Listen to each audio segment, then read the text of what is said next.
ناظرین، انصاف کرنا یہ آسان نہیں ہوتا، اور جب لوگوں کی مکاریاں بڑھ جائیں، لوگوں کی چالیں بڑھ جائیں، تو پھر جج صاحبان کو بھی انصاف کرنا بڑا ڈیفیکلٹ ہو جاتا ہے۔ اور آج کل کا دور تو آپ کے سامنے، مگر یہ مکاریاں چالاکیاں اب سے نہیں، برسوں سے اور صدیوں سے جاری ہے۔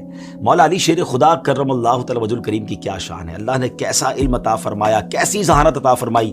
آپ بعض اوقات ایسے فیصلے فرماتے تھے کہ عقلیں حیران ہو جاتی تھی۔ بڑے بڑے لوگ جب کسی فیصلے پر نہیں پہنچتے تھے تو باب المدینۃ العلم کے پاس جاتے تھے۔ اب وہی تو ہے نا جس کے بارے میں نبی پاک فرماتے کہ میں علم کا شہر ہوں اور علی اس کا دروازہ ہے۔ سبحان اللہ، اللہ نے کیا فراست عطا فرمائی۔ ایک بڑا دلچسپ واقعہ اور ایک ایسا فیصلہ مولا علی کا کہ جب بھی پڑھتے ایمان تازہ ہو جاتا ہے۔ ماجرا یہ تھا کہ دو دوست تھے، کہیں ٹریول پر جا رہے تھے، تو ایک خاتون کے پاس وہ آئے اور انہوں نے 100 دینار یعنی 100 سونے کی اشرفیاں ان خاتون کے پاس امانتاً رکھوائیں۔ ایک شرط یہ رکھی کہ جب تک ہم دونوں آپ کے پاس نہ آئیں تو آپ نے یہ کسی کو نہیں دینا ہے، ہم جب دونوں آپ کے پاس آئیں تو آپ نے ہمیں یہ امانت دینی ہے۔ اس خاتون نے وہ امانت رکھ لی۔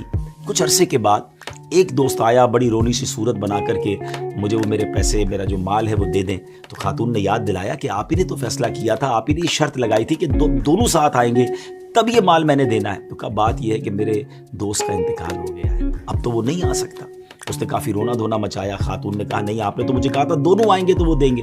اب اس شخص نے کیا کیا کہ علاقے کے جو بزرگ تھے یا علاقے کے جو امراء تھے، معزز شخصیات تھیں، ان کو جمع کیا اور رونا شروع کر دیا کہ ہم دو دوست تھے، ہمارا مال تھا، مگر ایک کا تو انتقال ہو گیا، مجھے میرا مال یہ خاتون نہیں دے رہی ہیں۔ تو علاقے کے بڑے لوگوں نے کہا کہ بات کو ٹھیک کر رہا ہے، دوست کا انتقال ہو گیا، آپ اسے مال دے دیں۔ اب وہ پیسے نکال کے اس خاتون نے اس امانت کو گویا لوٹا دیا۔ مگر یہ چال تھی، 1 سال کے بعد وہ دوسرا دوست آ گیا اور آ کر کہنے لگا خاتون کو کہ مجھے میرا مال چاہیے۔ تو خاتون نے کہا تمہارا دوست تو یہ کہہ کر گیا کہ تمہارا انتقال ہو گیا اور میں نے تو وہ مال اسے دے دیا۔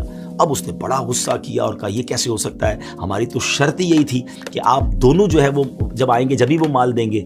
اب علاقے کے لوگ بھی پریشان ہو گئے کہ اس کا ڈیسیشن کیا کریں، اس کا فیصلہ کیا کریں، کیونکہ یہ تو اس عورت پر یعنی ایک طرح سے کلیم کھڑا ہو گیا کہ آپ نے میری اجازت کے بغیر میرا مال دوسرے کو کیسے دے دیا۔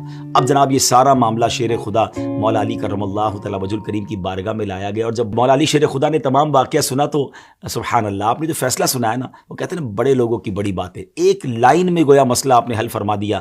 آپ نے کہا ٹھیک ہے، آپ کی شرط تو یہ تھی نا کہ جب دونوں دوست آئیں گے تب پیسے چاہیے، آپ دوسرے کو لے آئیے، آپ کو آپ کا مال مل جائے گا۔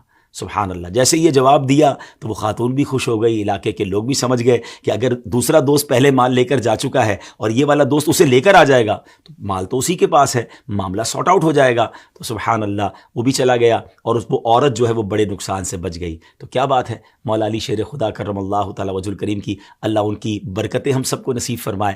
انشاءاللہ مدنی چینل اور سوشل میڈیا دیکھتے رہیں گے تو اس طرح کے ایمان افروز واقعات سننے کو ملتے رہیں گے۔